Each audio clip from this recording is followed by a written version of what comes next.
I genuinely thought my life was over. If I don't get another glass of water soon, I'm going to die. I hit this point of desperation where I thought I'll try anything.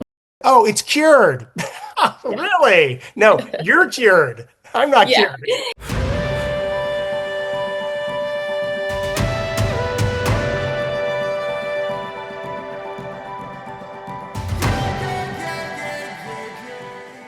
So my name is Dr. Brian Glass, and I have the absolute pleasure to be talking to Katie Beth Hand. She has, without a doubt, the coolest title of anyone I've ever met in my life. As Shania Twain said, you're a rocket scientist. That don't impress me much. Well, it doesn't, but this does because I'm speaking with a former type 1 diabetic. And so, Katie Beth, welcome. This is the one of the coolest things that I've ever said, and it gives me goosebumps just having you even in my presence right now because this is something that I never thought I would see in my life. So start us off, Katie Beth. Let's go back to the beginning. Let's go back to the beginning. Tell us about your diagnosis and just go from there. That's great. Thank you. Yeah. I was actually diagnosed in March of 2013, March 13th, 2013, 3/13/13. Not a great day to go to the doctor in retrospect. I was 26. I was young and single. We have no family history whatsoever of type 1 diabetes or any autoimmune disorders. And so I was like working for a travel agency. I had just spent 10 days overseas and had come back. And that whole trip, I remember being exhausted. And I remember I had all of those typical symptoms you think about with a type 1 diagnosis. But when I tell you nothing was further from my mind, and I had been traveling, right? So I'm blaming this on jet lag. I came back, and I remember on the plane coming back, it was like a 13-hour plane ride. I remember on the plane ride coming back thinking, like sitting in my seat and thinking, if I don't get another glass of water soon, I'm going to die. Like it's a level of thirst you do not understand unless you've had a type 1 diagnosis. So I came back thinking it was jet lag, flu, something like that. Went to see my PCP and actually he was shocked and I was shocked and I got hit with a type 2 diagnosis because my A1C was high. My blood sugar, I don't know if they even had my A1C yet, but my blood sugar was high. And we have a family history of type 2 and I was 26. So they diagnosed me as type 2, which was crushing and shocking. Um, and then called me back later and they were like, I don't know what test result came back, but they called back, like the nurse called me back in a panic and was like, hey, code red, we actually don't think you're type 2. We think you're type 1. We need you to go to the hospital. And this was a couple of days after I'd already left. And so ended up in the hospital. By that point was in DKA, which if you've never been through diabetic ketoacidosis, unfortunately that is a reality for most of us. That's how we find out we're type 1 is being in DKA. So I was in DKA and that's when I got hit with this reality of I'm not this young, healthy world traveler out enjoying life, all of this freedom. I am now sick. I will never be well. And this is a disease, like when I tell you the grief process that I went through in the hospital, it was crippling grief and disbelief. And if you had asked me the two things I hated most in the planet at 26, I would have told you it's math and needles. And I got hit with a disease that requires both 24/7. So it was a really dark time for me. And I had to figure out who I was going to be and what life really looked like now that I had this disease where I'm dying every day and have to manually figure out how to keep myself alive. That was a lot for that 26-year-old. There's not a good time to be diagnosed with type 1. I do know that. For me at 26, it was certainly devastating. I could not agree with you more, and I agree with every single thing that you said there. I was in London doing study abroad when I was diagnosed, and picture health, did not expect it, but that's a different story for a different time. Yes, it is shocking. It shatters what you think you are. It immediately pierces that aura of invincibility that everyone has when they're young. And Especially in your 20s, right? Like you've got 40 or 50 years before you have to worry about health problems, and then that's you don't. right. That's Yeah. right. You do not expect it then, No. especially when you've been perfectly healthy leading up to this Right, right. and I no didn't family have any history. other, yeah, no family history. I didn't have any other illnesses or autoimmune conditions. Like, I literally went from like young, healthy to the first issue that I ever had health-wise, aside from breaking a bone, was type 1. So, a pretty steep decline that happened right there. Yeah, absolutely, absolutely. What was your family's response when they found out about your diagnosis? They were shocked. I was actually supposed to be leaving. I had just gotten back from a 10-day trip, and I had just a couple of days, and I was supposed to be leaving the very next morning with my mom to go on another overseas trip. My mom, my aunt, and I were headed back out overseas. So the great news was I have great parents, great family that all lives here close. So I did have incredible family support. And I remember being in the hospital in the ER connected to all of these tubes, and people are kind of frantically, insulin drips and saline and all of these things are happening. And my aunt came, and she's like calm in a crisis. So she came and sat with me in there and kept being like, it's completely fine. You're going to be fine. If anybody in our family could handle this, it's you. And so we're like, just this voice of like, it's going to be great. Meanwhile, I remember my mom standing out in the hall on the phone with my dad, sobbing and trying to come in and out of the room and not look like she was crying. And so that's how I knew that I wasn't overreacting, that it was really this serious, is because even as an adult, my mommy was standing outside the door of my hospital room, crying her eyes out, and then coming back in pretending that she wasn't. And so my family support was great. I actually left the hospital. My dad came in, picked me up, left the hospital, and stayed with my parents for the next couple of weeks to have someone there with me all the time to figure out treating highs and lows and all of that stuff. So my family support was then and is still now really, really fantastic. Not everyone has that, so I feel really grateful that I did. Yeah, that's amazing. And speaking of lows, tell me a little bit about the first low you ever experienced. I'm assuming this probably happened in the hospital when they were trying to get you adjusted. It did. And the lows in the hospital weren't as honestly, my blood sugar was so high by the time I was in the ER. It was, and then spent several days in the hospital after that. So I didn't have really any terrible lows while I was in the hospital because they were still working on like it was a victory when they like pulled me out of the 300s. They were like, by gosh, we've done it. She's gonna make it. So, I didn't have a lot of lows then. Unfortunately, as an adult, and when I was diagnosed, it was like when I showed up at the ER, it was on a Friday, and then I was there in the hospital over the weekend. So when they released me from the hospital, there was not a diabetic educator available.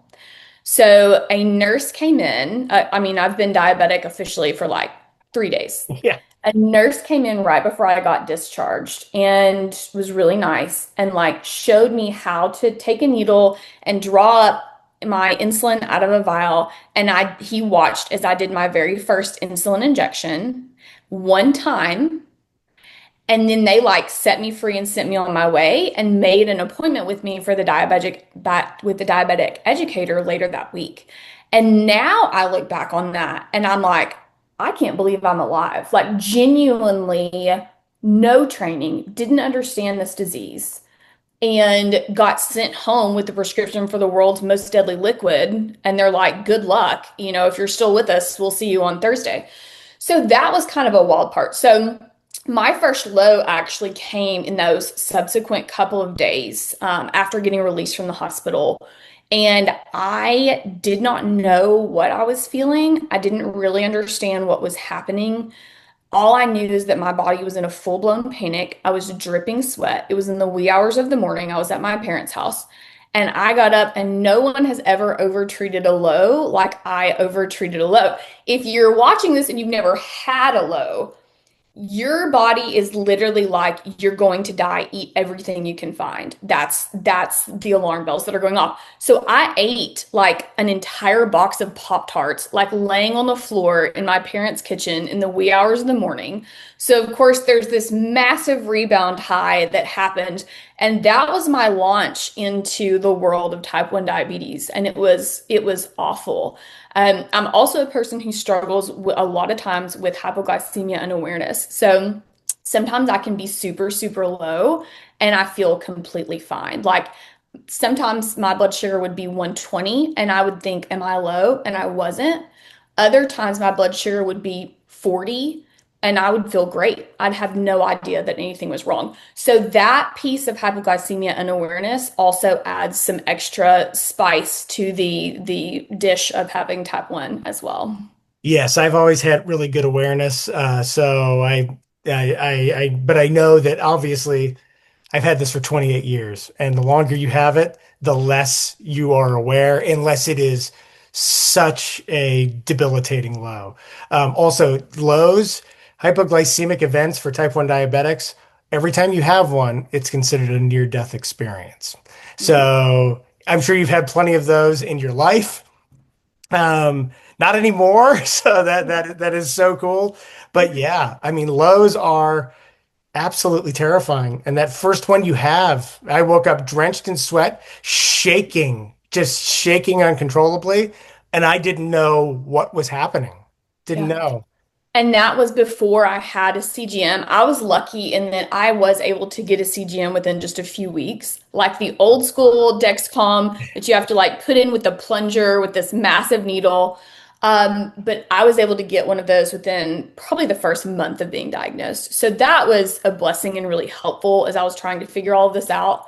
But yes, you have no idea what's going on with that first low, and it like rocks your world. And then I lived in this after that, like after you have had such a severe low and realized how close to death you were. I mean, I like high five Jesus from the kitchen floor that morning. Like that's how close to death I think I was that day. And after you go through something like that, then you live with this constant fear of it happening again. And of course, it does over and over and over. But then for years after that, I would let my blood sugar run sometimes, especially at night, Too high. higher than I should because I lived in that constant fear of going low. So people without type 1, I think, don't realize what an absolute tightrope walking, balancing act keeping your blood sugar in range really is. Yes, I mean, I think diabetes has suffered from the fact that as a disease, like, oh, it's chronic. Oh, you're fine. Oh, it's easy to handle it. And any type 1 diabetic out there can tell you that is the furthest thing from the truth. And I think it's really kind of instructive that there was a recent documentary with Charlie Sheen on Netflix. And he talks about his HIV diagnosis. And he says, and I really appreciate that he said this, says that it's much easier to have HIV than it is to have diabetes. I'm paraphrasing, but Yeah, it's so true. This is yeah, 24/7, 365. You never get a break. You never have a vacation. It's on you all the time. And people, because they say, "Oh, well, you can treat it. It doesn't kill you." I mean, they made this mistake when Banting first discovered insulin in 21, right? They said, "Oh, it's cured." yeah. Really? No, you're cured. I'm not Yeah. cured. Yeah. Yeah. And I think that's the difference is people see there's so much misinformation about type 1, but people see people with an insulin pump or a CGM and they're like, it's great because it fixed it. Like it stinks that you have to wear a device. But really, you're especially with AI and closed loop systems now, you guys are good to go. And you can talk to any diabetic out there that will tell you, even with the best technology, the best care, it does, like, you still have highs and lows, and it's still constant treatment of a disease. It takes up so much brain space. So much brain space. Plus, you have all these things attached to you, which Yes, that too. not exactly the most comfortable thing, especially sleeping. I mean, Yeah. I've been on pumps before, not on pumps now. I find pumps to be the most annoying thing to try to sleep with. Yeah, CGMs are I much did better. the Omnipod. I never could do a tubed pump. I I tried. It was a could not. nightmare. Me too. Couldn't do it. I'm too clumsy for a tube pump. I caught it on everything. Same. Not a fan. I did like the Omnipod, but I ended up switching back to multiple daily injections for years because nothing is as defeating as having one fail or having where you've just filled it up and you've got like 200 units of insulin and then you bump it and it knocks off your arm and then 3 days worth of insulin is trashed. It's a different type of exhaustion to deal with. There's MDIs have their own struggles and pumps have their own struggle. There's not really a great option, to be honest. Yeah, I agree. This is why I constantly say that CGMs are the best thing that's happened to diabetes before a cure, right? Other than the initial discovery of insulin. For sure. CGMs are, I would say, light years ahead technologically than as compared to pumps, which I find very lacking. But Yeah. that's a whole different story. That's a whole rant we'll go on a That's different day. Yeah. that is a whole rant we can go on. So, all right. So, question: when you were still a diabetic, but you had just been diagnosed, how did your like goals, priorities, and outlook on life change? Yeah, it was a really severe shift. Like I said, I spent months in this going through this grief process of mourning the girl, this young carefree girl that I was. All of a sudden, I got hit with this diagnosis and I wasn't ready to go back and do international travel. And I didn't know how to take supplies with me on a plane. And that job was not a good fit for me anymore, even if I had been, because it didn't have insurance. And now I have got to find a job with good insurance. So when I tell you it changed every aspect of my life, like financially, to be young and 26 and you were 20, like young and hungry is one thing. Young and hungry and needing insulin is a whole different deal. And so I had to figure out a job where all of a sudden I'm parked at a desk all day, which I hated. But I had good insurance-ish that was still really expensive, but better than paying for my supplies out of pocket or going without. And so that had a huge impact just kind of on the trajectory of my career and where I thought I was heading versus where I ended up. So not bad.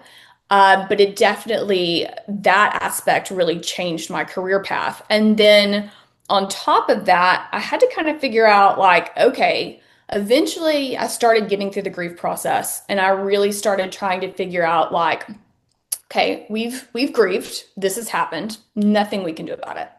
So what does life look like now?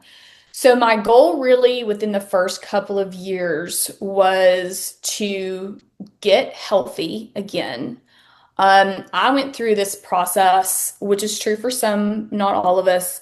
Like I had been starving and eating all of these calories and losing weight. And when I got diagnosed and they started me on insulin, especially when I was struggling with highs and lows and eating and treating, I ended up gaining a ton of weight. So like probably 20 or 30 pounds that the first year or so after diagnosis, probably not even that long. I gained weight really, really quickly. And then on top of that, because I had been in DKA, like a whole bunch of my hair fell out. So I went from like young, healthy, cutesy single to like chubby and bald and sick. And I hated it. I felt like a stranger in my own body. I felt like my body was a complete betrayal. And I'd always been healthy and an exerciser. So my goal kind of coming out of that transition period that first year was like, okay, how do I exercise? How do I start? How do I feed myself well? How do I make life great, even with this disease? And Right. I figured it out. It took time. There was a learning curve, but coming out of type 1, I read this quote that said the thing they don't tell you about type 1 is that you'll survive your diagnosis and you do survive, but you become someone else. And I think that is absolutely true for me. I did survive my type 1 diagnosis, but the girl that I was for the years after that is not the same carefree girl that existed before. She's not worse. And I decided to take that diagnosis and figure out what I wanted life to look like. And I did that. Like I wanted to get married. I wanted to have kids. I still wanted to travel. I wanted to have a career that I loved. And so one thing I always tell people when I talk about type 1 is that before the cure, before the trial, before any of that, like I wasn't just surviving with type 1, like I really was thriving with type 1. That is absolutely something that's real. That's a possibility. I figured out the life that I wanted and I built that life with type 1 in tow. Now, were there hard days? Were there highs and lows? Were there struggles? Yes. But type 1 actually didn't end up keeping me from doing any of the things that I wanted to do. And so if no one else ever hears me say anything else, I hope that they hear that. Like when I got hit with this diagnosis, I genuinely thought my life was over. Like, that is what it felt like. Who's ever going to want to marry me? Will I be able to have kids? I can't travel anymore. It looked like this sea of stuff that I couldn't do. And none of that turned out to be true. I did all of those things. I'm happily married. I have a great career. We have 4 kids wandering around. And so life was really good, but there was a very steep learning curve to figuring out who I was post-diagnosis. And she's a different person than the girl that existed before.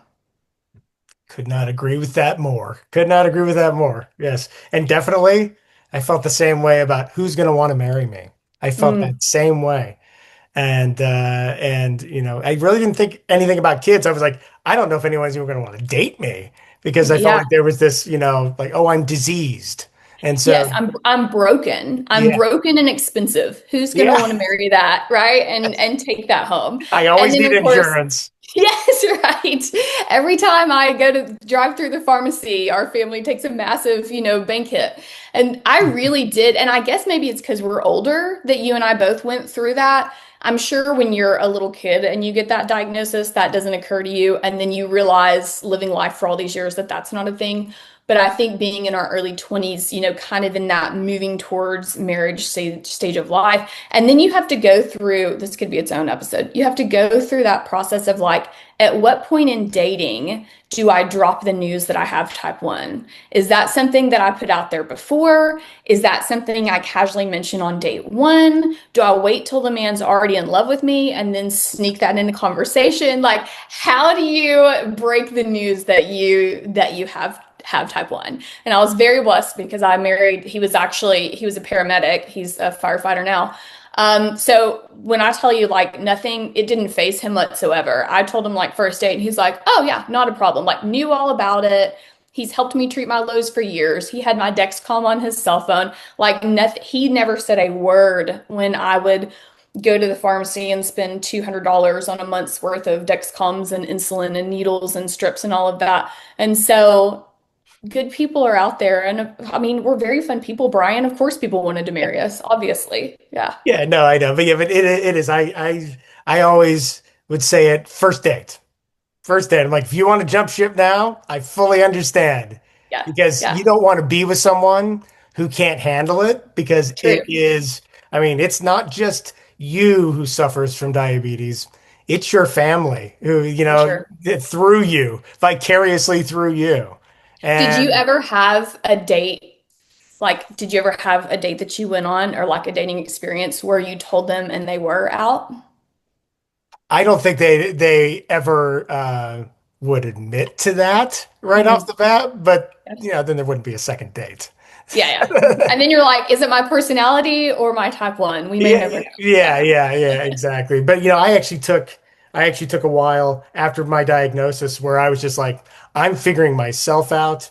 I am not interested in dating anyone. If I'm going to be the best version of myself that I can be, I got to get a handle on what this is. Yeah. So Speaking of getting a handle on it, tell me about your first encounter with a diabetes nurse educator, because I've got a crazy story about that. Yeah, mine was lovely. One thing that people kept telling me in the hospital, and then also I met with her a week later after I got discharged.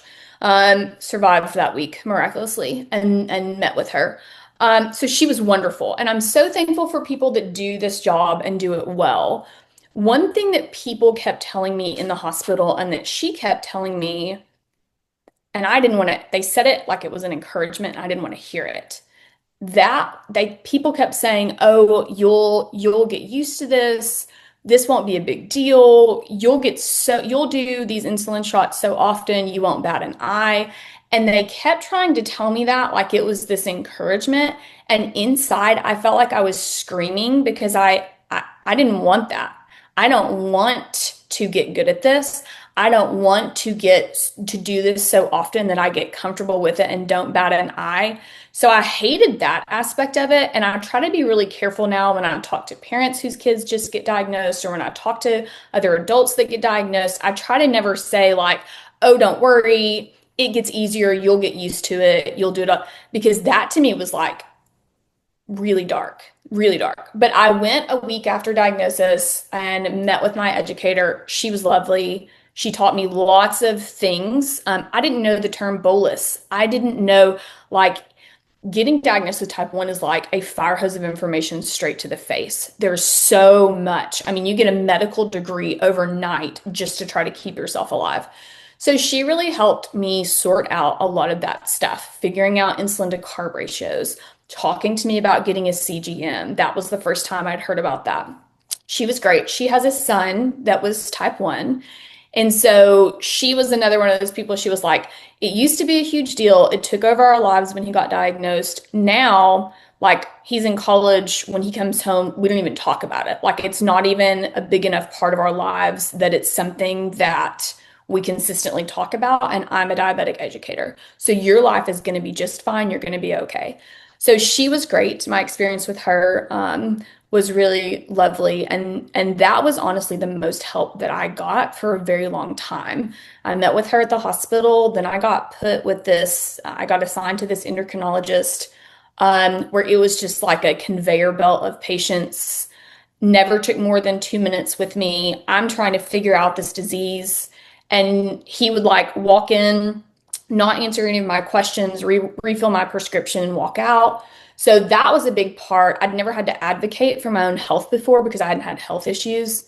And so I had to figure that out. And there was a learning curve to that as well, figuring out people that I trusted and could learn from, and people who listened and would actually teach me things versus this conveyor belt of patients, that went through, which by the way is super depressing because I would go into the endocrinologist diabetes office and it was me and all of these like old sick people. And I'm like, I don't freaking belong here, but here I am. That was a long answer to your question. But Yeah. my first experience with my diabetic educator, she was actually one of the most helpful people that I saw for probably the first 6 months after diagnosis.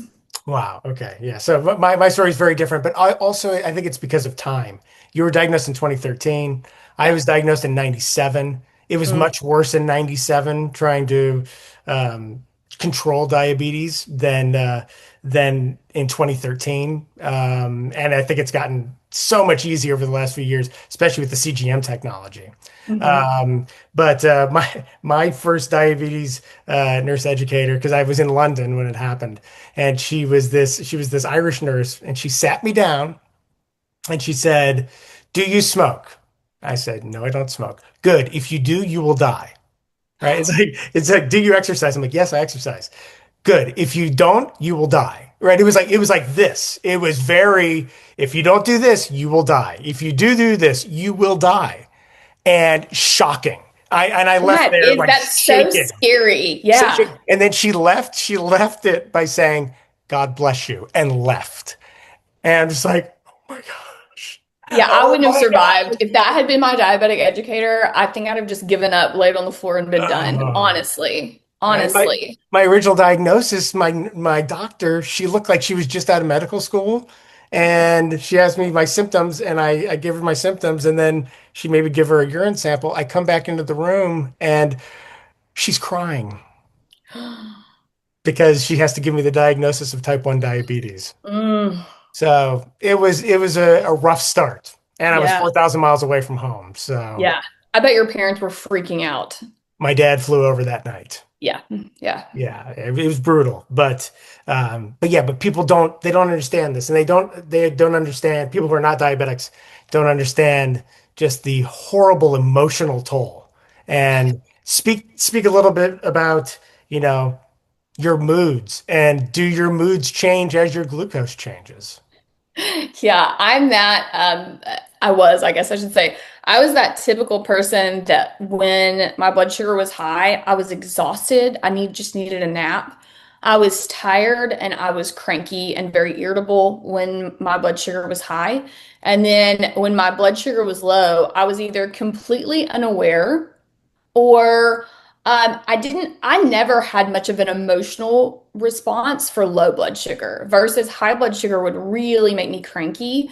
Low blood sugar really didn't do much to me at all, which is another, risk factor because sometimes people have like emotional symptoms or reactions and you can look at them and say, "Hey, what is your blood sugar? Are you low?" I never really had that. I didn't have a mood swing for low blood sugars like I did for high. Okay, all right, because I know low blood sugar usually that's where people have the most, say, violent mood Yes. swings, Yeah. and just fighting and combative.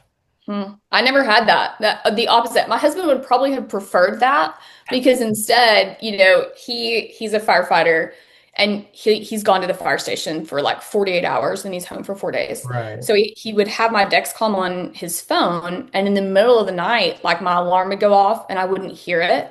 Or like I would hear it, but my brain wouldn't process like something's wrong, here's what to do.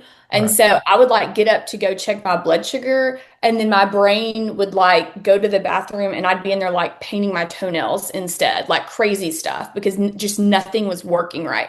And so he would call me from the firehouse multiple times and be like, "Hello, your blood sugar's 43. It's been 43 for the last 10 minutes.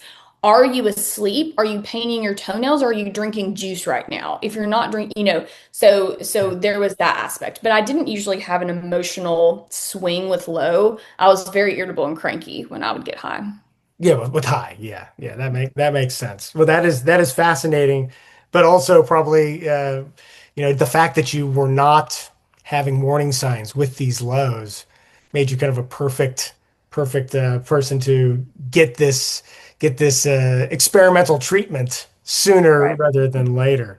Before we get into that, before we get into the trial at the University of Chicago, where before I moved to Texas to start my PhD, I was a patient at the University of Chicago. That's where I used to go. That's So they awesome. were the ones who first switched my insulin from human Mixtard 70/30 to which was, I mean, that was some really bad insulin, Yeah. to going on to Novolog and Lantus. I So, bet that was life changing. oh, it's huge.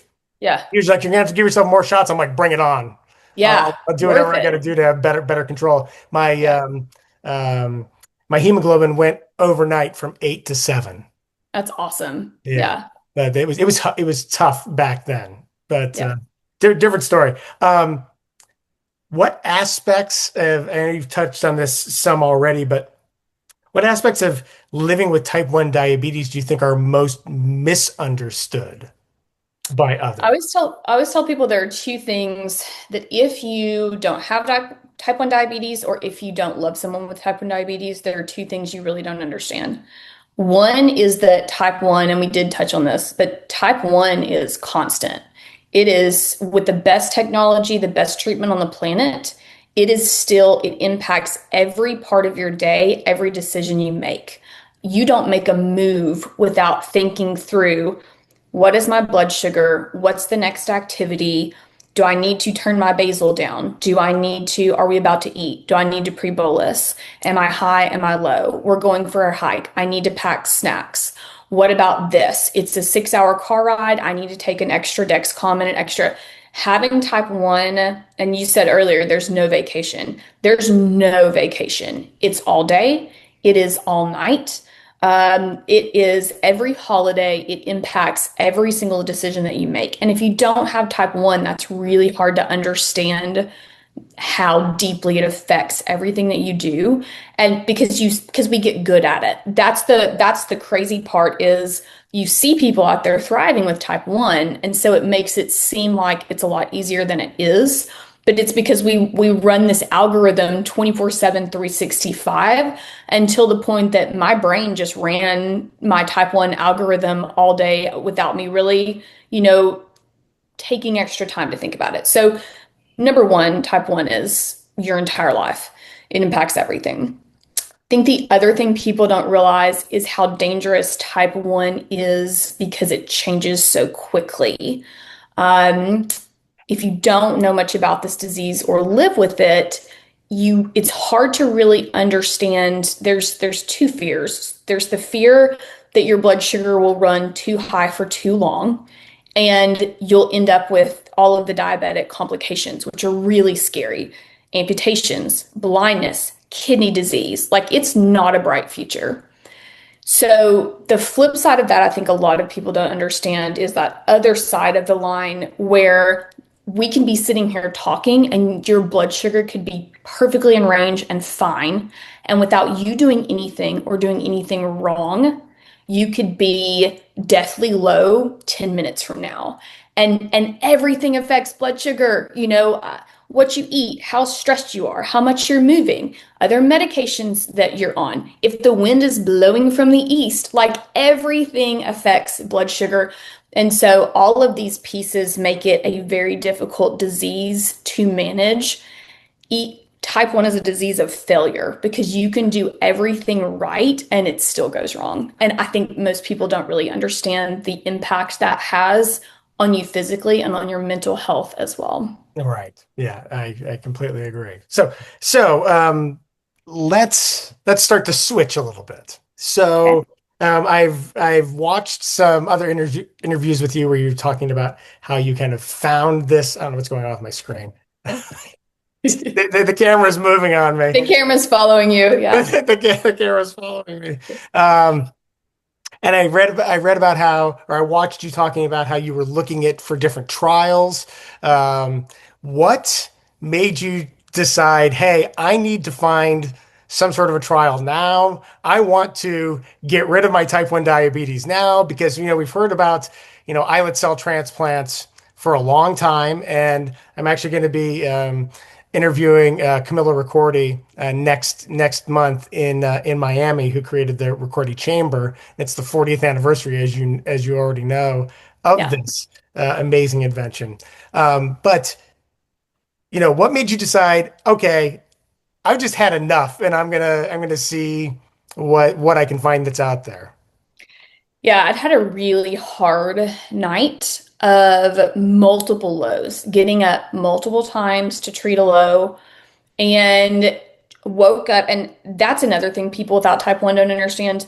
After you've been high for a while, or you've been out of range either direction, or after you'd had a night like I had, where I had been up and down multiple times treating severely low blood sugar, the next day, like it has a physical toll. Yes, I'm tired because I didn't sleep because I was up, but like my body I felt like I'd run a marathon the day before. I woke up so tired and so defeated and so exhausted.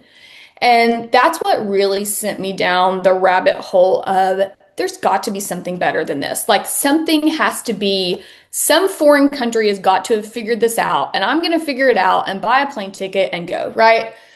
So I went down the rabbit hole of clinical trials. And because the other thing that really, I think the quiet fear that I didn't talk about for a long time is that, especially with my husband being gone 2 days in a row and me being home with our four kids, they're great. I lived with this constant fear that I was going to go low in my sleep and then one of my kids would find me. Like it would be terrible if that happened and my husband found me. But the idea that one of my babies would come in and find me like that, like it's a fear that you can't explain. And so those two factors sent me down the rabbit hole. And I ended up finding a couple of clinical trials actually that looked really promising. Both of the ones I was interested in were through University of Chicago. They're actually run by the same research team, which is really cool. So one is the Vertex trial, which is using lab-grown islet cells and like turning those into insulin producing cells, and that's what allows you replace those, and that's what creates your insulin. And they do the Vertex cells with traditional immunosuppression. So that was one study I found. The other one that I found, which is the trial I ended up doing, was the Eledon trial, which uses cadaveric islets, so islets from a deceased organ donor, transplants those, and then instead of traditional immunosuppressants, it protects those islets with the trauma medication tegoprubart. Terrible name, great medication. So I went down the rabbit hole, ended up applying for the trial, and then really didn't think much about it for a while until the first phone call came that was like a phone interview. Then they sent me a bunch of paperwork and I had to fill out information. And that kind of started this process of it's not like I applied and then they called me the next day and then I had my transplant. Like it was a year-long process getting into the trial, qualifying for it. They do mental health evaluations. They do a week's worth of testing at University of Chicago where I got every organ scanned and did EKGs and all of this different stuff to make sure that you're healthy enough for the trial and to create that baseline. So it was not a quick process, but those were the factors that really pushed me into considering a clinical trial. I hit this point of desperation where I thought I'll try anything. And even if they said, we think your islet transplant will last a year, I'd have been like, fine, give me a day, give me a week, and I'll do it. Like that was the level of desperation I was at when I launched off into the internet to figure this out. That's fascinating because that was actually a question I was going to ask you. So one of the questions I was going to ask you is, are you afraid that the islet cells will fail, the tegoprubart won't protect them, and you'll become a type 1 diabetic again? Now, having not been a type 1 diabetic for a while, is this an ongoing fear? Yeah, so it's happened with other islets. In fact, it's a common occurrence with other islet cell transplants because actually the immunosuppression that you are on to protect your islets, ironically, over time, it causes like a buildup of toxicity that end up causing your islets to die off over time. And so that's one of the reasons that, islet cell transplants have been around, like you said, for 40 years. So the trade-off for most people isn't worth it because you'd have an islet cell transplant, then you'd have to do traditional immunosuppressants. And then just like a lot of traditional organ transplants, for most people, that may not last you, depending on how old you are. That may not last you your entire lifetime. So there may be a time 10, 15, 20 years down the road or less. When COVID came through, there were some islet transplant patients that had been doing well, and then they got COVID, and COVID killed off their islets despite their immunosuppression. So that's certainly a factor. And that's one of the reasons that we aren't all just like out there willy-nilly getting islet transplants, is because there's this trade-off and this time factor of, is it worth it to have it done if knowing that it won't last you a lifetime? So certainly that's a possibility that has happened to people previously with islet cell transplants. For this trial, so far, the opposite of that has been proven because the Tego is such a targeted medication. Kidney function is really good and our lab work is all really good. And islets are continuing to survive and keep our A1Cs in like really tight range. I think for our cohort in our trial, our average A1C is like 5.1. I mean, it's crazy stuff. Oh my And God. so, What's yeah. yours right now? Well, yeah. So my lowest it's been post-transplant was 4.9. And then I absolutely went buck wild and started living it up. And I was so scared last time I went back to get my blood work done because I was like, it's going to be high. And Dr. Wachowski, our trial doctor, is going to be like, what are you doing to your islets? And I went in and I was like, this is going to be ugly because I've been eating all sorts of stuff that I didn't dare eat for over a decade, right? Because you couldn't, it wasn't worth the roller coaster. So I went in and it was 5.1, Wow. which is not a testament to me. Like for all of these years, my A1C was like it felt like a pass fail grade of like how well I've been doing. Are you Now under I seven? Are you under seven or you're not? Yeah. Yes, yes. Are you good or are you bad? Yeah. And so it's so funny now because I finally have this really phenomenal A1C, and when people are like, "Oh my gosh," I'm like, I can't. I mean, I'm literally not doing anything, guys. This is what happens when your body is allowed to function the way it was created to function. It's not because I have super tight control or because I'm doing everything well or because I've finally figured all of this out. My body's literally just handling everything for me. And so, yes, but to circle back to your question, um, I am hopeful it is showing that we continue to have really good islet cell function. We're not seeing that drop off you typically see with the other medications that have previously been used in islet cell transplantation. So the hope and dream is that that will continue and they can make an islet cell transplant last for either much longer or for someone's full lifetime, because that in itself is completely game changing. So we will see. We're just a few years into this. The first patient has been off insulin for 2 years, Wow. and she's doing great. And so we'll see. Now, the drug itself has been used in kidney transplantation. So we do have a lot more data outside of just people with type 1. But yeah, I'm feeling very hopeful. I'm not sure mentally what the process of turning back into a type 1 diabetic would be like. I think it would probably be worse than being diagnosed the first time because I know exactly what life is would look like. Yeah. I think that scares me more than anything else would be to not be a diabetic and then be a diabetic again. However, I think the idea of going on vacation sounds fantastic. So, True. so question, how does the tegoprubart work? Are you still taking it? Is this a constant thing? Yeah. And how do you take it? Yeah, so Tego's great. So for the trial, it would not be this way eventually for everyone. But for the trial, I actually fly to Chicago. Dr. Wachowski, I live in Arkansas. Dr. Okay. Wachowski keeps all of his patients like very like keeps a close eye on us. So I fly to Chicago every 21 days. I do it there and back, direct Oh, flight. wow. Every three In weeks you're going to Chicago. every 3 weeks. Wow. I do it in a day. There's a direct flight from Little Rock. So I leave in the morning after breakfast, fly up. I do, and so I try to tell people this is a trial. So like what this looks like for me is not what it would look like for you. But I go and get oodles of blood work done because then they run 50,000 tests on it and then ship it off to other labs all over the country so they can get all this data. So I get all of my blood work done every 21 days. And then while I'm there doing that, I get an IV in my arm, just like you would anywhere, an IV infusion of the Tego. So it takes about an hour. So usually I work virtually. So I like sit there on like meetings with people and work from my computer and, whatever.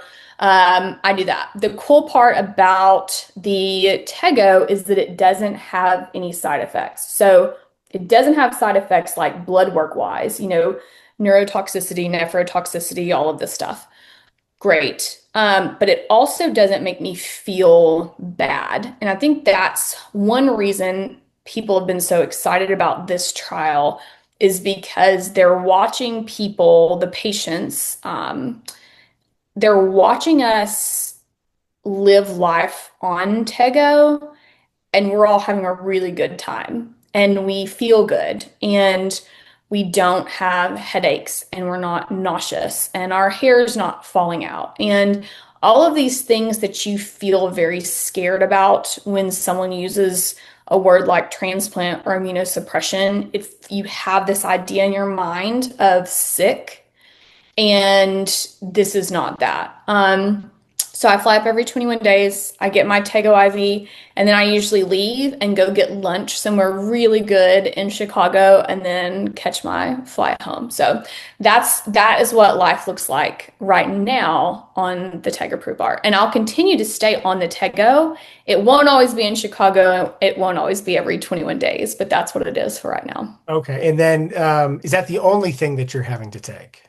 So yes and no. The in the beginning, there's multiple medications you have to take. And then right now, there are two other, you wean off everything else over time. What else do you have to take just to, yeah, sorry. Yeah, no. So in the beginning, before you can even go on the transplant list for islet cells, back in October, I had to get a medication called thymoglobulin. It's an ATG. It's a traditional immunosuppressant. I had to have that and be on that for a month before I could even go on the transplant list for a match. So Why is that? you have to like prove with your blood work that your immune system is suppressed to a certain level so that they can put you on the transplant list in case the call comes the next day, you're like ready for transplant. Like you have to have certain numbers to be able to receive an islet cell transplant. So Is there a hope that they can just put people on the tegoprubart from the start and they won't have to have these other immunosuppressants?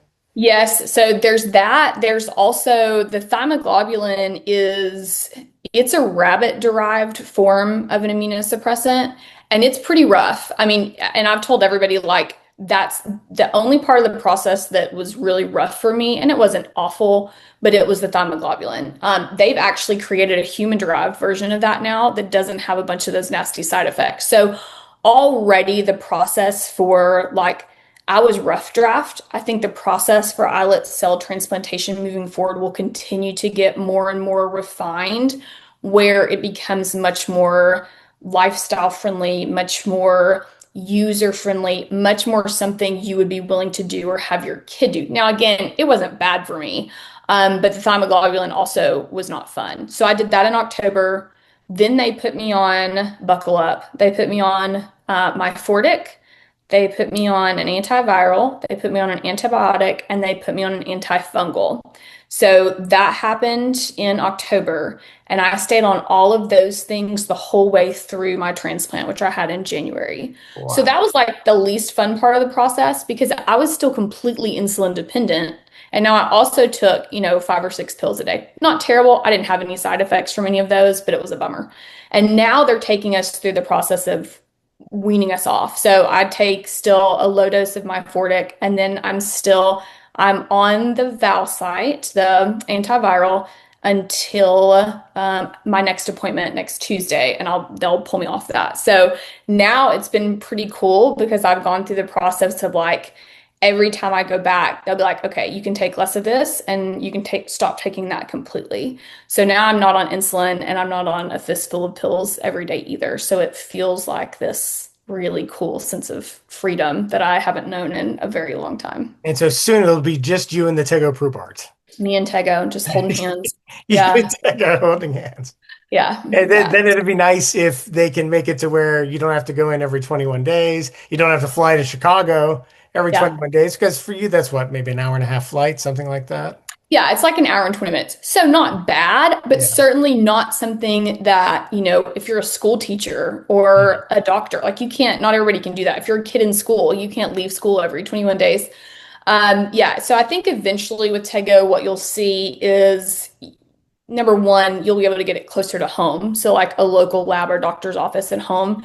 And then they're already working on like a subcutaneous injection form. Like everybody else in America goes to the fridge and shoots their Ozempic. And we would go to the fridge, once a week or once a month Shoot our and shoot our Tego. Tego. And I've heard they're working on a patch version as well. So I don't know what that will look like. The medication itself works. Now they're working on figuring out, how to make that more lifestyle friendly. Right. Now, of course, the other issue is where do we get the islet cell from? The islet cells from. Yeah. And of course, you got yours from donor pancreases. And that, of course, is not going to provide enough for the 2.1 million people in the US with type 1 diabetes. So where do we go from here? Is this the Vertex trial that you were talking about? Yeah, and there's actually several. Vertex is Okay. one of those. So I got cadaveric islets, donor islets, because cadaveric islets are known. That's what they've been using in transplants for years. And so what they're testing is not islet transplantation. They're testing the tego to see how well it protects this known entity. So that's why Tego is being used with cadaveric islets. That is the purpose of my trial. And I tell everybody it's two sides to the same coin. All of these trials are not competitors, they are collaborators working towards the same goal. So my trial is cadaveric islets testing this new drug. And then on the flip side of that is there are multiple companies, Vertex is one of them. There are multiple companies working on alternate ways to get islet cells because there simply are not enough cadaveric islets for all of us. So if Tego got approved tomorrow, you couldn't roll down the street and get an islet transplant done and start your Tego. It would be like any other organ. There would be a massive list of people that are waiting. Right. And so there are companies working on lab grown islets, and there are also companies working on islets from actually like fetal pig embryo islets and transplanting those.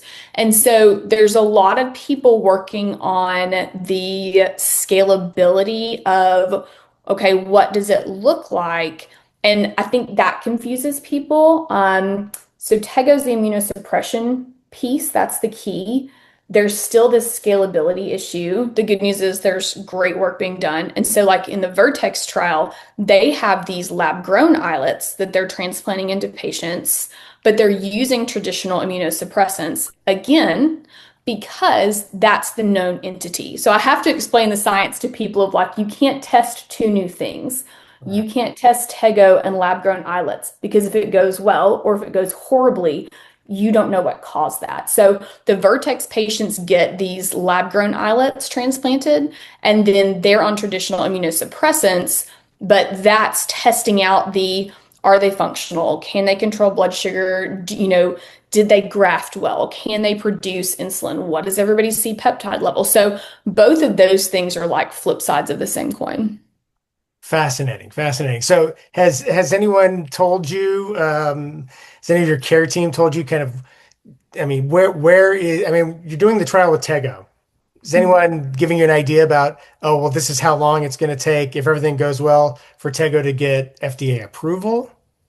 Yeah, there's a lot of conversation about that. The good news is it's kind of being fast tracked. So the trial is going really well. I was in phase one. There were originally 10 patients. They ended up adding two more. So there's 12 of us from phase one. They are getting ready at any moment to start phase two of the trial. Phase two of our trial is for people with type 1 and some form of kidney dysfunction. So that's really cool because so kidney dysfunction comes hand in hand with type 1 for a lot of people. And those people would not be good candidates for an islet cell transplant because those traditional immunosuppressants can be really hard on your kidneys. So it would make it worse. So this is exciting because the Tego has not been causing kidney issues. So phase two of the trial will be for people with type 1 and kidney dysfunction. And then there will be a phase three of the trial. I have no idea what the criteria for that will be. And then after that, it will go out for FDA approval. So we're still several years out from FDA approval and that availability, but they are fast tracking it and they're shaking up some things with you know, can they run phase two and phase three of the trial concurrently since it's going so well and be getting all of that data instead of doing this for a year and then starting the next one and giving over with patient permission our results to the FDA in real time versus, every 6 months or 8 months or however long. And so there's a lot of stuff they're doing to kind of speed that up. So it's not 10 years from approval, but it's not tomorrow either. I think it will still be probably I'm not going to put a solid number on probably a couple of years to a few years out. Right. Yeah. It's interesting that, yeah, you're talking about FDA approval. I remember when I was very early on as a diabetic, and the big thing was the glucose testers, and they were changing fairly rapidly. But what was fascinating was I was, in Britain a lot because um, I basically studied as a British historian, and that's what I did first. Now I've decided, I need to write a book on the history of diabetes, not only past, but what's happening present and what's going to happen in the future. Um, and but they were constantly changing the glucometer technology, and the new glucometers would appear in Europe way before they would appear in the United States, and they would get their approval over there, and I could get ones there. Then I'd come back here to the States, and I couldn't get strips for them. And I'm like, what's going on? Why has this not been approved? I think it's also a possibility that this can actually get approved in another country first, Other and then places the before FDA, here. Yeah. yeah, Yeah. then the It's FDA follows suit. It's interesting too. So here in the States, and I talk about this a lot, I will not bore you with it, but here in the States, islets are classified weirdly. They got misclassified back in like 1993 as a drug instead of as an organ. Mm. So that's one of the reasons that a lot of people end up not qualifying for a clinical trial for islet cell transplantation is because to even qualify for it, it's considered experimental. And so you have to have some other risk factor. So, like for me, I met all of the trial criteria as far as what they were looking for in patients. And then I also have like severe hypoglycemia unawareness. Uh-huh. So the government looks at that and they're like, she is an at-risk patient because she has a higher than normal chance of having a really severe hypoglycemic event that kills her. So therefore, yes, we will approve her to go and be part of this experimental trial. So that really stinks because in most countries, islet cell transplantation is actually to some degree relatively common in places. And because it's classified as an organ and not as a drug, like that's just part of what they do. There's a transplant list that you can go and have that procedure done. The United Kingdom is one of those places. And so it's just very interesting. Some of the greatest doctors in the entire world are here and we're making them fight this battle with one hand tied behind their back because they have to jump through so many hoops to get this science done. And that's really frustrating for all of these people that are waiting for science that now exists and we know that it works. But now it's like there's all this excitement because it's going so well and these patients are out here thriving and then everybody's just kind of like sitting on their hands waiting to go through this long process. So it can be pretty frustrating. It is frustrating. I think another thing that'd be very frustrating for most people to know who are diabetics or who have loved ones who are diabetics is the lack of funding from the NIH for diabetes. I've been looking year by year doing an analysis, and diabetes, even though it affects millions more people than, and we're talking about both type 1 and type 2, right? Mhm. Millions more people than, say, cancer or heart disease or COVID or HIV. It's way below all of them in terms of funding. In fact, it's in the 20s in terms of its funding priority. And I don't think most people truly understand just how low it is. And I mean, I heard this in 97 when I was first diagnosed that, oh, in 10 years it'll be cured. It'll be Right. gone. Right. Hmm. And I'm sure you probably heard that too. It's the lie that we all get fed as diabetics. And I'm now well into my 28th year, and I'm like, okay, Yeah. but this is the first time I've felt like there's actual hope. Um, Right. why are we not putting the money into this? What are we doing? Yeah, you're asking the wrong girl because obviously I would prioritize this. Yeah, I always tell people we are a really, really cynical community when it comes to the type 1 community because we have been told for years and years and years, 5 years, just give it 5 years. Oh, in 10 years, the cure will be here. And there are people that I talk to that have had diabetes for 65, 70 years and they're still waiting. And so it's really, really frustrating. We do tend to be really, really cynical. I think that's one of the reasons. We also, for years, have watched, like, I would in the beginning get really excited because I would read a news article or something get published about, like, oh, they've cured it in Russia, oh, they've cured it in Switzerland. And then you deep dive, and really it's like they cured it in a mouse. And you're Yeah, like, right. great, that's oh to be a mouse in this age. Right. And so many times it got to the point where you really lose hope kind of in everything. And so I think one reason this has kind of taken off, taken the world by storm, if you will, the way it has, is because for the first time, you're kind of seeing both sides of the story. So you see Dr. Rakowski, and he goes out in front, and he is telling everyone, like, here are the graphs, here's the science, here's the data. But Right. you see that all the time for 50,000 trials and treatments, and then you never hear about it again. Right. So you see that. And then, like, the next slide that you scroll to on Instagram is like me or one of the other patients. And I'm like, hey, yeah, I'm part of that trial. And, here's what life really looks like on the flip side of this. So for the first time, what you're actually getting to see is faces behind the science. And I think for a community as skeptical as ours, we want to see the science, like we want the numbers. Right. But we also want to see what that looks like from not just a doctor, from like another person from our community. And so when you get to watch another type 1 living this life after diabetes, I think that's caused a lot of people to look at that and be like, maybe, maybe. No, I mean that's changes it up for me, no doubt. I've been so excited about the CGM technology changes because they've been coming so fast and Yeah. so furious, and I love CGMs. They Yeah. and with the Oh, I wouldn't be alarms, alive without a I CGM. I'm a mean, huge fan. yeah, I mean, I before CGMs, I was found seizing and convulsing in bed and was saved, and so but I would have been dead then.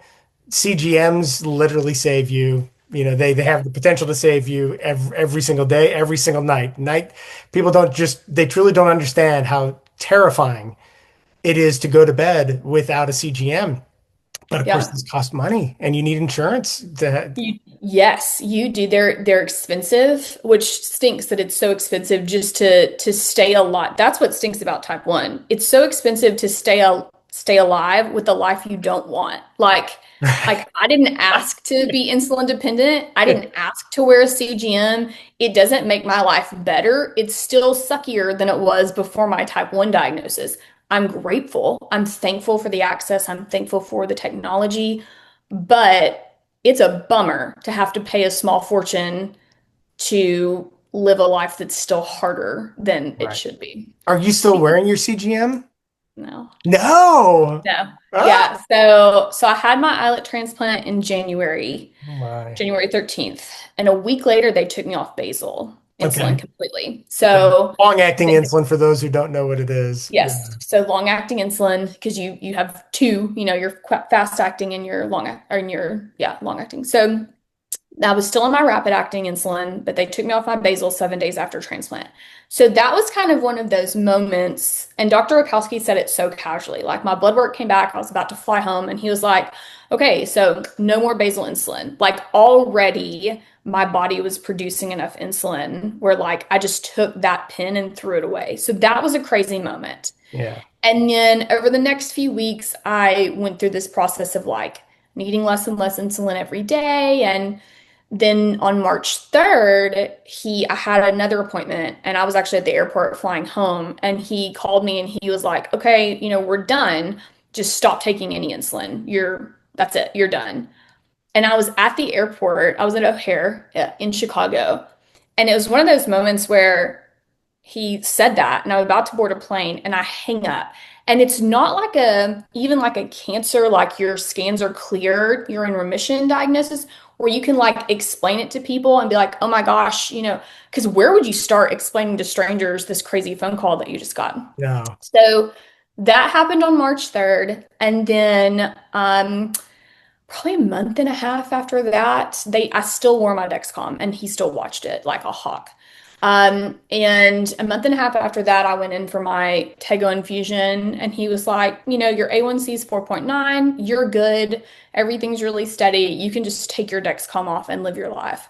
I could not do it. I'd be terrified. I would be so scared to take it off. My CGM is what has kept me alive for so long Yeah. that like there was this moment where I wanted to, and like the whole team was like, "Yeah, take it off," and I was sweating. I was like sweating. I was so nervous, and I couldn't do it.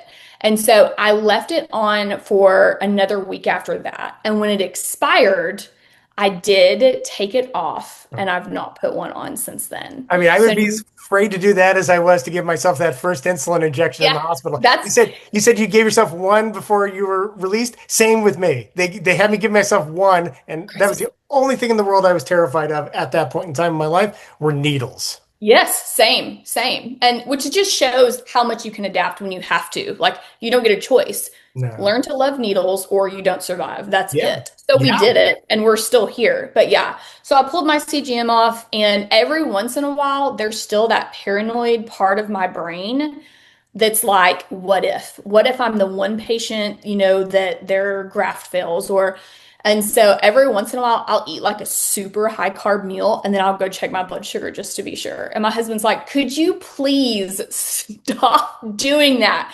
And I'm like, "No, I cannot." Once you've been through the trauma of an unexpected medical diagnosis, Yeah. I'm like, this won't sneak up on me a second time, guys. So every once in a while, I do sneak around and do a finger prick, and which is dumb because, by the way, I get my A1C checked every 21 days. Right. But still, there's that turning off the diabetes algorithm in your brain is a lot harder than you I realize. mean, I'm paranoid for you right now. I know. Just living in the wild with no CGM on, I know. What is that? What is that? I can't say the same. I got mine on right under. I know. Yeah, I know. So, yeah, but it's really cool. And I will say it's been an interesting, like, at some point you'll have to write a book on like the emotional impact of Oh, the it's process going to of be part of this. cool Because on like, that's why I'm including lots of testimonies from right, diabetics because I want people to truly see it for what it is and yeah, how difficult it is because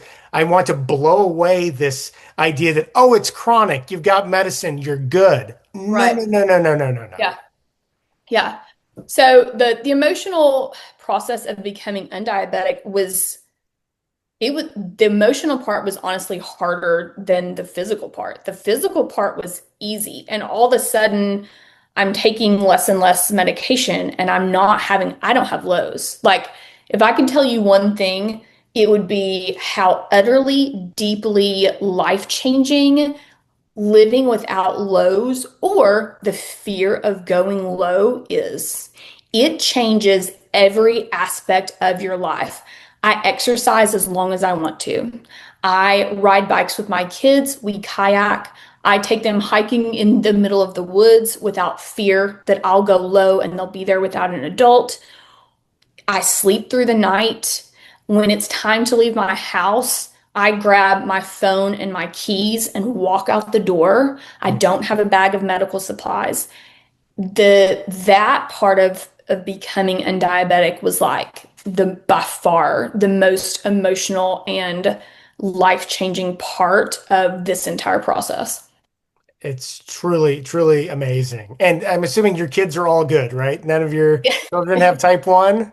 None of them have type 1, which I always tell people, like, knock on wood, because I was 26. So, and there's not really a time to ever be clear from that. And so I watch my kids like a hawk. Anytime one of my kids says, I'm thirsty, I'm like, are you thirsty? Or like thirsty, thirsty, Yeah, right. Yeah. It's hard not to be super paranoid. And I do antibody testing with my kids as well. You did the trial net testing through, I Yeah. think it's University of Florida. Yes. So I did the trial net testing and then very cool. I took my 13-year-old for his checkup yesterday and our doctor said, so testing is actually becoming huge now because Tzield has come out, which can delay the onset of type 1. Right, And right. so used to testing, like it was important so you could watch your kids and keep them out of DKA, but there wasn't really anything you could do. Now there's actually something you could do. So Right. yesterday when I took my kid to the pediatrician, she was like, "Oh yes, more and more patients are doing antibody testing." She said insurance is starting to cover it even if you don't have someone who's type 1 in your family, which I thought was huge because used to Wow. insurance would not cover it if you did not have like a real reason your kid needed antibody testing. And so she's super excited and I felt just really hopeful That's because awesome. there's like the two things happening right now. There's the cure, an islet transplant in whatever form that is, there's that for all of us who already have type 1. But then running concurrently with that is this idea of like prevention, where what if in a generation or so we can actually do early detection and nail that down enough and get prevention where like people never even develop type 1. That is the ultimate dream. Yeah. And so I'm loving this renaissance era of type 1 that we're living in right now, where they're making huge strides in both of those. I really feel that's the perfect way to put it is we are in an exciting time, a dynamic time. I've always said that I wouldn't wish type 1 on my worst enemy. And Mm, so the idea of being able to prevent anyone from ever having to experience this ever again is an amazing, amazing feeling. I mean, what's happening with you is blowing my mind. What's happening in terms of prevention is phenomenal because I think that's another thing that I mean, as a diabetic, I have two sons, and I am mm, constantly terrified that oh my gosh, could I have given this to them? Now they've been tested and they're good. We did the trial net testing recently, and when I got the envelope, I have to say I was terrified to open it. But yeah. I mean, the idea of us handing this over or passing this down to our children is, I mean, I can't think of anything kind of worse as a parent. Yeah. I remember when I was diagnosed at some point in those subsequent weeks, my mom talking about like how guilty she felt. And I didn't understand that at the time because I was like, this is not your fault. Like, you haven't done anything wrong. Nobody Right. caused this. We don't even know why it happened. Like. And I thought it was so odd that she carried this sense of guilt. And then I became a mother who has type 1. And now I look at my children and I'm like, I totally see that. Like, there's that sense of fear. And then if one of my kids does end up with type 1, there's that sense of, guilt, knowing that that was not my fault, but also my fault. So I'm very hopeful and very excited about the prevention piece that's coming as well. Right. I recently spoke with UD Rubin. I don't know if you've heard of him. He's had type 1 for 80 years. And just it was amazing to talk to him. But they told him, not only did they tell him in 1945 when he was diagnosed that, oh, you'll be lucky to live 10 years with this. But they also told him never have children. And he didn't Mm, listen. yeah, right. And good for Yeah. him. And I none of his just kids have did it. I just did an event a few weeks ago. So it's the whatever 40 year anniversary, I guess, of the movie Still Magnolias. So in that movie, Shelby has type 1. So it was really cool. They did a play here in Arkansas and Little Rock. They did the play version of Still Magnolias, and then they invited a bunch of women from different generations that have type 1. Oh, They invited us all to come up and talk about our experience.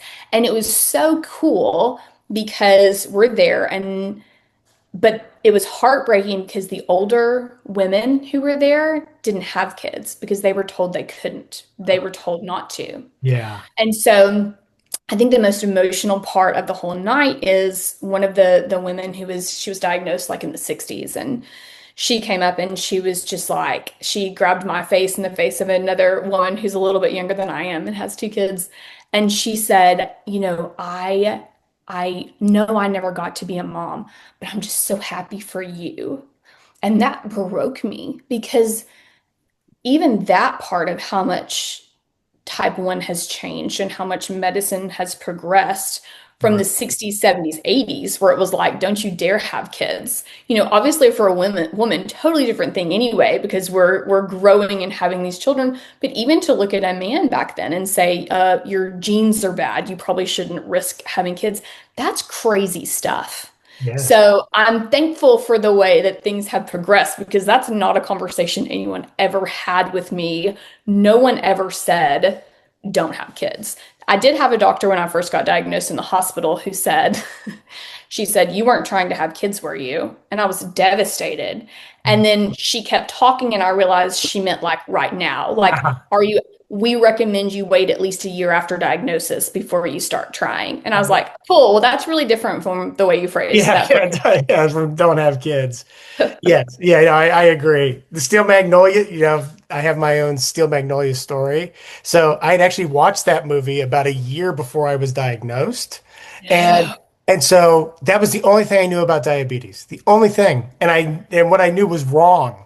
So when I was first I was diagnosed at the doctor's office in London, and I thought, oh, now I'm a diabetic, I have to drink orange juice. I Oh didn't realize no. that was for a low. I didn't know. I didn't know. I knew nothing about it. And so for some reason, they just sent me on my way to find my way to the hospital. And yeah, and my vision was so bad. My vision Oh was blurring gosh. so bad that I kid you not, I was walking to the hospital and I stopped at Boots, which is the pharmacy, the main pharmacy over in the UK. And I got myself an orange juice and I guzzled it. Oh my gosh, the worst thing I could have done. So by the time you get to the hospital, they're like, no, really, your blood sugar is really, really, really Yeah, high. I was And you're like, somewhere around 700. yeah, I don't know what my blood sugar was when I checked in at the hospital. I don't remember what that number was, but my A1C was 13.9. I don't even remember them giving me an A1C. I just remember the blood sugar, but it was in mmols, which is a different system that they use over there. Yeah. So trying to put it into milligrams per deciliter is It's a tricky thing. Yes, because I've talked to people kind of all over the world, and sometimes they'll throw out numbers, and I'm like, hold on, let me run that through the American filter because it's not the same. When you tell me your blood sugar is, 4.2, I'm like, whoa, Yeah, that's not yeah, good. yeah. Uh, How are you even alive yeah, right now? yeah, yeah. So it's interesting. We do have a different system of measurement here for sure. Yeah, let me know keep me updated on, what's going on with your hemoglobin. I mean, the idea of a 4.9, if I went in to my endo right now with a 4.9, they're like, you should be dead. You should be dead. Yeah, yeah. That's the wild part is how quickly your body adjusts. So when you have your transplant, it causes like really rapid glucose control. So you could see this like straight line down of like, here are my A1Cs leading up to transplant. And then I had my A1C checked for 4 weeks after transplant. So for 4 straight weeks, it just kept going down and then has leveled off just right there. And it just kind of hovers around 5. And so you would think that, and people ask me all the time, they're like, do you not feel low? Do you not have symptoms? Do you not? And I'm like, well, I probably wouldn't anyway. So that's part one. But Right. also, that's why I'm here. But also, your body really quickly adjusts to your new normal. So that's true. Also, when you have high blood sugar all the time, like 300 for people sometimes feels normal. And when they get their glucose back into a normal range, they feel low. Right. And so it's the same deal. My body really quickly adjusted to hovering. I hover anywhere between like mid 70s to like 100, 110 at any given point, and it just adjusts automatically based on eating and exercise and all that different stuff. Pretty cool. So after you got the transplant, was your Dexcom, like just like a straight line? Yeah, yes, it was. Yeah, it was. And so that was crazy because I did not have these spikes anymore. And then I didn't have anything going into the red. There was even one night post-transplant where I had a compression low I had on my stomach. I was sleeping on my stomach, and my Dexcom, I got a compression low. Oh, And it showed that I was like 45 double arrows down. So it had alarmed, and I'd gotten up and I'd just done a finger prick and I was 92. But I'm in the bathroom, it's midnight, and I'm in the bathroom like double checking this compression low, and my phone rings, and it was Dr. Wachowski, our trial doctor. Literally in the middle of the night, my thing alarmed, and he got up and called me to see if that, and he said, "Is this real?" And I was like, "No, it's not real. I'm at 92." And he was like, "Okay, good." Click. that's an So awesome yeah, doctor. he stays very on top of all of Yeah. his patients. So I'm grateful for that. Well, I think that's fantastic. I think we can, kind of wrap up on these very kind of happy and hopeful notes. It's been an absolute pleasure speaking with you, Katie Beth. Speaking with I'm going to say it again, a former type 1 diabetic. Mhm. Again, that gives hope to me. It gives hope to, I think, everyone in the diabetes community that the cure actually might be right around the corner en masse. It was such a pleasure to meet you. Thanks so much, Katie Beth. You have a great rest of your day.